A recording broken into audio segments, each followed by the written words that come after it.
Well, you've seen me play the Cinema Snob and Vic, or the voice of Vic, on the big box, and some of you have seen me as the lovable romantic lead in Game Boys.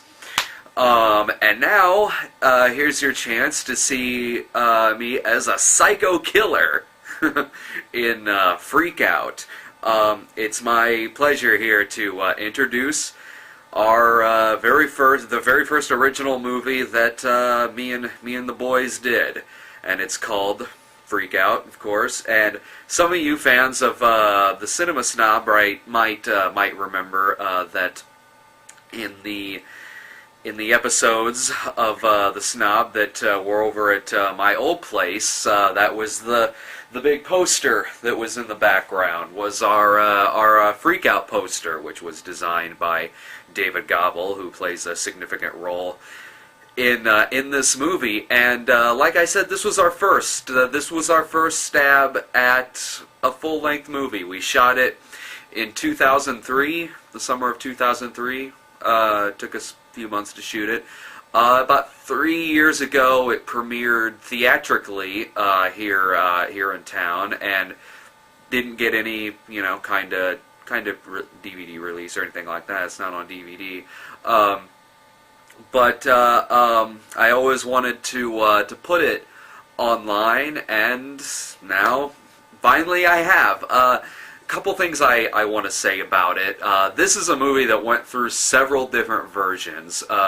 When it was shot in 2003, I had done an edit of it myself, which wasn't spectacularly great, and then a little while after that, maybe 6 months after that, the producer, Ryan Mitchelle, did his cut of the movie with much better editing software, and even added a lot more stuff to the soundtrack.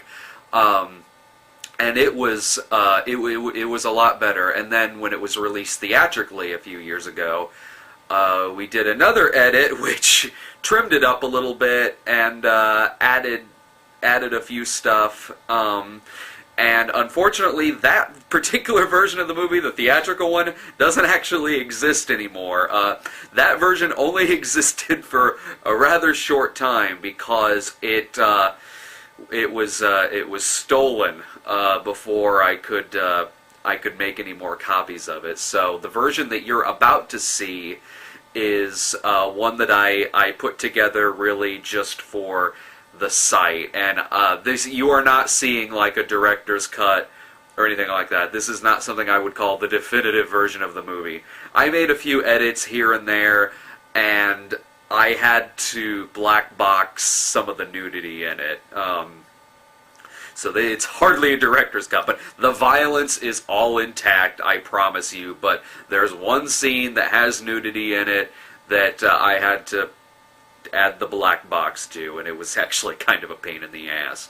But as for the plot goes, it's an interesting movie. It's inspired by a true story about a drug party that happened in Austin, Texas in the early 70s that was hosted by a serial killer, and by night's end the killer had tried to murder all of his friends.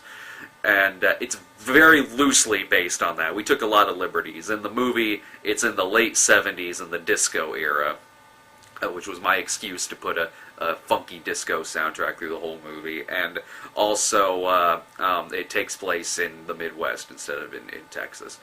But yeah, so we took a lot of liberties. I've watched it again recently, and it's rough around the edges. It's not perfect. It's decent for our first movie. It certainly is that. There's a lot of stuff I would change about it if we had shot it again. But I'm proud. I am proud of the movie. Even watching it today, it's actually kind of an intense flick. It's a little long. It's pretty long. I've got it divided up into 3 parts here on the site.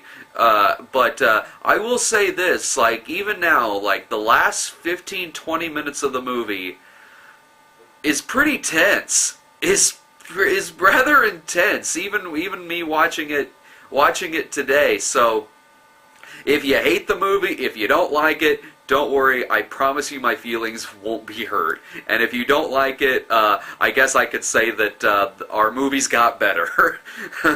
But it's an interesting watch. Give it a watch. It was our first movie, and it's pretty good. I like it. So give it a watch.